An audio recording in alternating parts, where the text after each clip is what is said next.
አብርሃም ትግስቱ ተሟጥጧል። ሩታ ያመጣችው አዲስ ፍቅረኛ መካከላቸው ደም መፋሰስ ሊያስነሳ ነበረ። መነጽርን አውልቅ የሚል ንትርክ ተነስተው እስከ መታና የተደረሰው ያስደንጋጭ ድራማ ነው ወይንስ እውነት? ዛሬ የአብርሃም ቀናት ጥግ ደርሷል።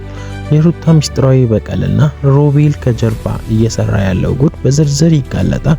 ቪዲዮውን እስከ መጨረሻው ካላያችሁ በስተቀር መቼም አታምኑ። ሰላም ጤና ይስጥልን የቻናሌ ቤተሰቦች፣ ዛሬ ደግሞ በአብርሃምና በሩታ ሌላ አዲስ ጉድ ተሰምቷል። አብርሃም ያልጠበቀው ሩታ ደግሞ ሚስጥራዊ ነው ያለችው ነገር ምንድነው? ሩታስ አዲስ ፍቅረኛ ይዛ የመጣችሁ ወይንስ አብርሃምን ለማናደድ የታቀደ ፕራንክ ነው? ዛሬ እውነታውን እናወጣለን። ወደ ጉዳያችን ስንገባ እንደሚታወቀው ሩታና አብርሃም በትዳር ህይወታቸው ውስጥ ብዙ ውጣ ወረዶችን እያለፉ ነው። ነገር ግን የዛሬው ለየት ይላል። ሩታ ደስታዬ የተባለ አዲስ ሰው ይዛ ብቅ ብላለች። ይህ ያየው አብርሃም ግን ትግስቱ ተሟጦ አልቆ ያለቀ ይመስላል። ደስታዬ መነጽርን አውልቅ በሚል ንትርክ ተነስተው እስከ መተናነቅ መደረሳቸውን ብዙዎቻችን በቪዲዮ ላይ ተመልክተናል እና ከፍተኛ ጭቅጭቅ ውስጥ ገብተው ነበረ። እንዲሁም ሁኔታው ወደ ድብድብ ተቀይሮ አብርሃምን ደስታዬን እስከ ማነቅ ደርሶ ነበረ።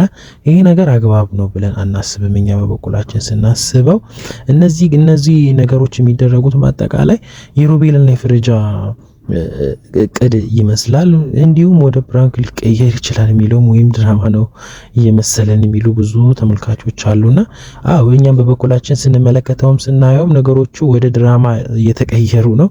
የሚያደርጓቸው ነገሮች ሁሉ ትክክል ያልሆኑ ነገሮች ናቸው። አቡሻ መካከላቸው ገብቶ ለማረጋጋት ቢሞክርም ተመልካቾች ግን አብርሃምን ከኤርሜላ ጋር ሳይሆን ለምን ዝም አልክ በሚል እየወቀሱት ነበረ። እውነት ነው፣ መቆሳቸው ትክክል ነው ብለናል። አብርሃም በቀናት እየነደደ ነው፣ ትክክል ነው። ለምን ባይነድ ነበረ? ግን እሱም በአብርሃም ያደረገው ነገር ጥፋት ነው ብለን ነው እኛ በበኩላችን የምናስበው። ለምን ያደረጉት ነገር ፕራንክ እንደተባለው ስሜቱ ምን አይነት ነው የሚለውን ለማወቅም ሊሆን ይችላል። እንደዛ ብለን ነው እኛ በበኩላችን እየተረዳን ያለ ነው። ተመልካችም ደግሞ በብዙ በኩል እየተረዳ ይገኛል እና ካሜራ ላይም በትላንት ነው በዛሬው ቪዲዮ የሚያሳየው ትራክሽን ትክክል እንዳልሆነና የሆነ ነገር ፕራንክ እንደሆነ ወይም የሆነ ድራማ ነገር እንደተቀየረ ብዙዎቻችን እየተረዳን እንገኛለን። ግን ነገሩ እንደዛ ባይሆን ጥሩ ነበረ። እሷም ወደ ሌላ አቅጣጫ ከመሄደው ዘንበል ብላ ራሷን መለስ አድርጋ ነገሮቹን በትዕግስት ማየትና በጽናት መከታተል ጥሩ ነው ብለን ነው የምናምነው እኛ በበኩላችን። ነገሮቹ ይሄን ያክል ደረጃ ይደርሳሉ ብሎ እኛ እንዳሰብነው መንገድ እየሄደ ነው። ፍቅረኛ የተባለውም መጥቷል። እሱም አሁን ከአብርሃም ጋር ብዙ ፋይቶች ይጠብቀዋል። አብርሃምም ሩታን የሚተው አይነት ሰው አይደለም። ትክክል እና ነሮቤልም ደግሞ ይሄን አይተው ነገሮችን ቢያረጋጉና ልጅቷንም አጉል ነገር ውስጥ ከሚከቱ ቢያስቡላት ለሷም ለሕፃኑም ቢታሰብ ጥሩ ነው ብለን ነው የምናስበው። ነገሮቹ በተጋጩበት ጊዜ በሚጣሉት ሰዓትም ነገሮቹ ወደ ሌላ ነገር እያከረሩና እያማረሩ ስለሚመጡ ነገሮችን በተስፋ እና በተረጋጋ መንፈስ ነገሮችን ማጤንና መመልከት ጥሩ ነው ብለን ነው የምናምነው። ከዛ በዘለለ ነገሮችን እነሱም የሚያገኑ ከሆነ እሷም የምታገን ከሆነ ነገሮቹ ወደ አልባሌ ቦታ የሚያመሩ እንደሆነና ብዙዎቻችንም ቢኖር በምንመለከታቸውም ሆነ ከአስተያየቱም ስንመለከት የሚደረገው ነገር ሁሉ ትክክል እንዳልሆነ ነው። ከአንዳንድ ነገሮችን ስናጣራ ደግሞ ልጁም ከቡታጅራ እንደመጣና የቡታጅራ ልጅም እንደሆነ ታውቋል። ሩታም ይህን ድራማ አቁማ ወደ ሪል ህይወቷ ብትመለስ ጥሩ ነው ብለን ነው የምናስበው። ነገሮቹ ሁሉ ፌክ እንደሆኑ ያሳውቃል።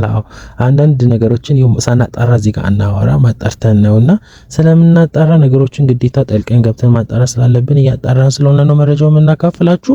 እናንተም የራስ አስተያየታችሁን እንድትሰጡና ሩታም አሁን ትክክል እንዳልሆነች እንያየን ነው። ትክክል ያልሆነ ነገሮች የተደረጉ ነው። ሮቤልም ቢረጋጉ ነገሩ ወደ ተረጋጋ መንገድ ቢሄድ ጥሩ ነው ብለን እናስባለን።